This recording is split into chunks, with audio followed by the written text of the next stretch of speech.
읽어주는 이솝 우화. 1. 좋은 것들과 나쁜 것들. 좋은 것들은 힘이 없어서 나쁜 것들에게 쫓겨다녔다.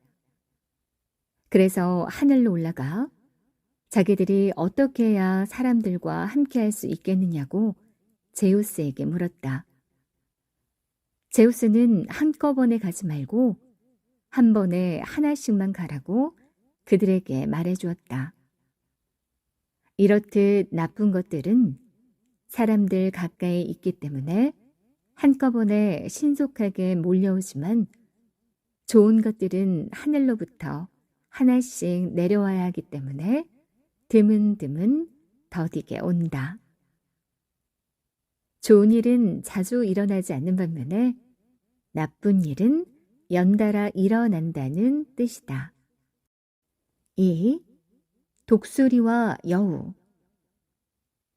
독수리와 여우가 서로 친구가 되어서는 함께 어울려 살다 보면 우정이 더 돈독해지리라고 생각해서 서로 가까운 곳에 살기로 결정했다. 독수리는 아주 높은 나무로 올라가 그 가지에 둥지를 틀었고 여우는 나무 아래에 있는 덤불 속으로 들어가 새끼를 낳았다. 어느 날 여우가 먹이를 구하러 나가자 먹이가 없어 어려움을 겪던 독수리는 덤불을 덮쳐 새끼 여우들을 채가서 자기 새끼들과 함께 먹어치우고 말았다. 얼마 후에 집으로 돌아와 벌어진 일을 알게 된 여우는 자기 새끼들의 죽음보다도 그 원수를 갚아줄 수 없다는 사실 때문에 더 괴로웠다. 땅을 걸어다니는 들짐승이 하늘을 날아다니는 날짐승을 따라가서 잡기란 불가능했기 때문이었다. 여우는 능력도 없고 힘도 없는 자신을 한탄하며 멀리서 원수를 저주할 뿐이었다. 하지만 독수리가 우정을 모독한 데 대한 응징을 당하기까지는 시간이 오래 걸리지 않았다. 어떤 시골 사람들이 염소를 희생제물로 바치고 있을 때 독수리는 제단 위를 덮쳐 그 위에서 불타고 있던 염소의 내장을 낚아채서 나무 위에 있는 자신의 둥지로 가져갔다. 그때 강풍이 불어 내장 속에서 다 꺼져가던 약한 불씨가 불꽃으로 바뀌어 둥지에 옮겨 붙었다. 이렇게 해서 불이 났고 아직 다 자라지 않아 날 수 없었던 새끼 독수리들은 땅으로 떨어져 죽었다. 그러자 여우는 독수리가 지켜보는 앞에서 그 새끼들을 모두 먹어치워 버렸다. 우정을 모독한 자는 힘없는 피해자의 보복은 피할 수 있을지라도 신에게서 오는 응징은 피할 수 없음을 이 이야기는 보여준다. 3. 신상 판매상. 어떤 사람이 나무로 헤르메스의 신상을 만들어서 장으로 팔러 갔지만 사려는 사람이 아무도 나타나지 않았다.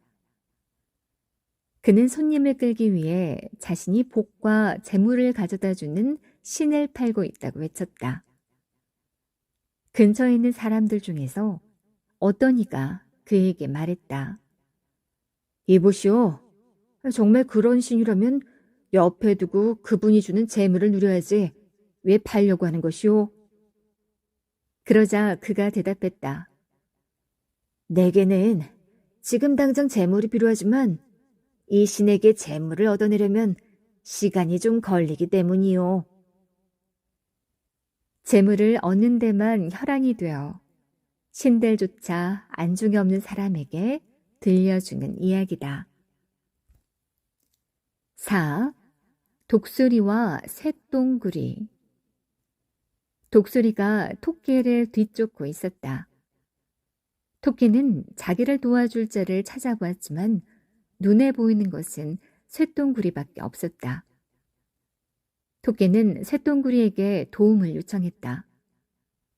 그러자 쇳덩구리는 토끼를 다독거려서 안심시킨 후에 다가오는 독수리를 마주해 저렇게 살려달라고 애원하는 토끼를 제발 채가지 말아달라고 간청했다. 하지만 독수리는 작은 쇠똥구리를 업신여기고는 쇠똥구리가 보는 앞에서 토끼를 잡아먹어버렸다. 그러자 이 일에 앙심을 품은 쇠똥구리는 그때부터 독수리가 둥지를 트는 곳이면 어김없이 나타났다. 그리고 독수리가 알을 낳을 때마다 몸을 일으켜 그 둥지로 기어올라가 알을 밖으로 굴려 떨어뜨린 뒤 깨진 알을 먹어치워 버렸다. 결국 독수리는 어떻게 할 도리가 없어 제우스에게로 도망쳐 알을 낳아서 안전하게 새끼를 기를 만한 곳을 마련해달라고 간청했다. 제우스는 독수리가 자기 무릎 위에서 알을 낳을 수 있게 해주었다. 이 사실을 난 쇠똥구리는 쇠똥을 굴려서 공처럼 만든 후 그것을 가지고 날아올라서 제우스의 무릎 위에 떨어뜨렸다. 그러자 제우스는 쇠똥을 털어내려고 일어섰고 그 바람에 독수리의 알들은 떨어져 깨지고 말았다. 이 일 후로 쇠똥구리가 출현하는 시기에는 독수리들이 알을 낳지 않는다.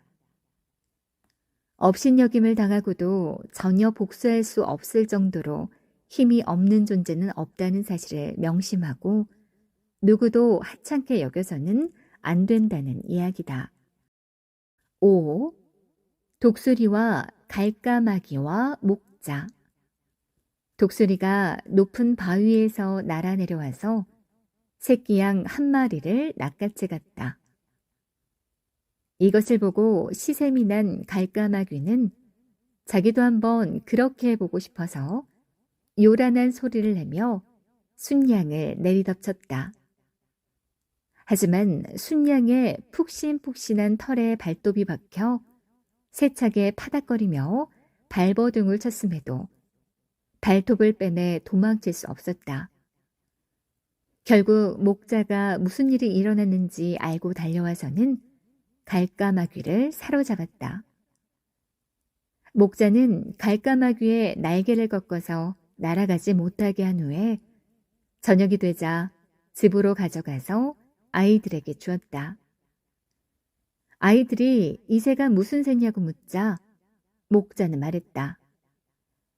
이 새는 갈까마귀가 분명한데 독수리가 되고 싶어 하는 것 같구나. 자기보다 더 강한 자를 이겨보려고 했다가는 이기지도 못할 뿐더러 웃음거리로 전락한다. 6.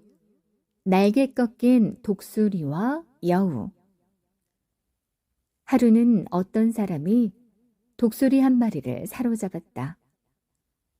그는 독수리의 날개를 꺾은 후 마당에 풀어놓고 집에서 기르던 다른 새들과 함께 살게 했다. 독수리는 너무나 괴롭고 슬퍼서 머리를 푹 숙인 채 아무것도 먹지 않았다. 마치 감옥에 갇힌 왕 같았다.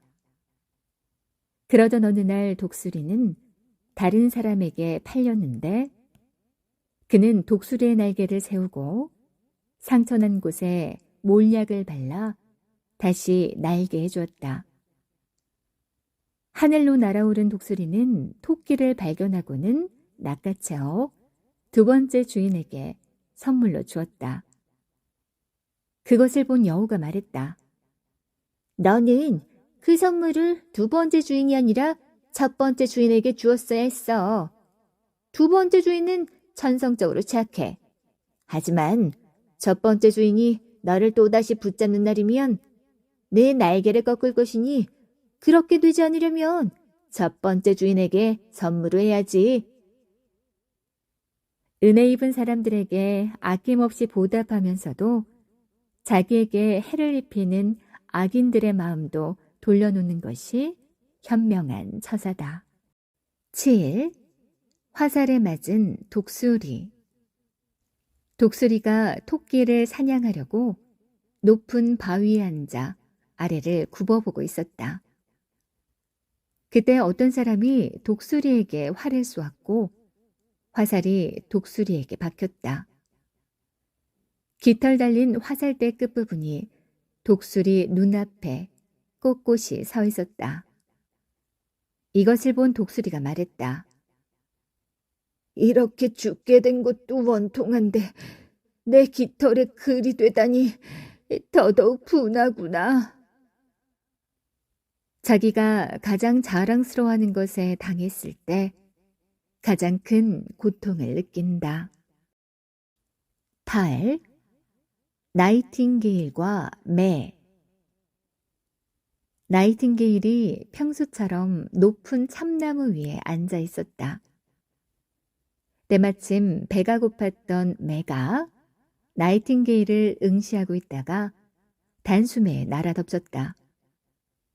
나이팅게일은 자기를 잡아먹어봐야 성에 차지 않을 것이니 제발 놓아달라고 애원했다. 자기는 매의 배를 채우기에는 너무 작아서 배고픔을 해결하려면 더 큰 새를 잡아야 한다는 것이었다. 그러자 매가 정색하며 말했다. 하지만 이미 수중에 있는 것을 내팽개치고서 아직 눈에 보이지도 않는 것을 뒤쫓는다면 그게 정말 정신 나간 짓 아닐까? 더 큰 것을 얻고 싶은 욕심으로 이미 수중에 있는 것을 내팽개친다면 그야말로 정신 나간 일이다. 9. 나이팅게일과 제비. 제비는 나이팅게일에게 자기처럼 사람들과 한데 어울려서 살아가라고 조언했다. 그러자 나이팅게일이 말했다. 나는 지난날의 고통스러운 기억을 떠올리고 싶지 않아. 그래서 이런 인적이 드문 곳에서 살아가는 거야. 어떤 일로 고통을 겪은 사람은 자신에게 그러한 고통을 안겨준 장소를 피하고 싶어 한다. 10. 아테나이의 채무자. 아테나이에 사는 한 채무자가 채권자에게서 빚을 갚으라는 말을 들었다. 지금은 갚을 돈이 없으니 연기해달라고 사정했지만 채권자는 들어주지 않았다. 그래서 채무자는 자신의 전 재산인 암퇴지를 끌고 나와서 채권자가 지켜보는 가운데 팔려고 내놓았다. 손님이 다가와서는 이 암퇴지가 새끼를 잘 낳을 수 있느냐고 물었다. 채무자는 새끼를 잘 낳는 것은 물론이고 아주 많이 낳을 수 있다고 대답하면서 엘레우시스 밀교 축제 때는 암컷들을 낳아주고 파나테나이아 축제 때는 수컷들을 낳아준다고 말했다. 그 말을 들은 손님이 깜짝 놀라 어안이 벙벙해지자 채권자는 말했다. 그 정도로 놀라지 마십시오. 디오니소스 축제 때는 이 암퇴지가 당신에게 새끼 염소들을 낳아줄 것입니다. 이 이야기는 많은 사람이 자기 이익을 위해서라면 도저히 불가능한 일도 가능하다며 거짓말하기에 주저하지 않는다는 것을 보여준다.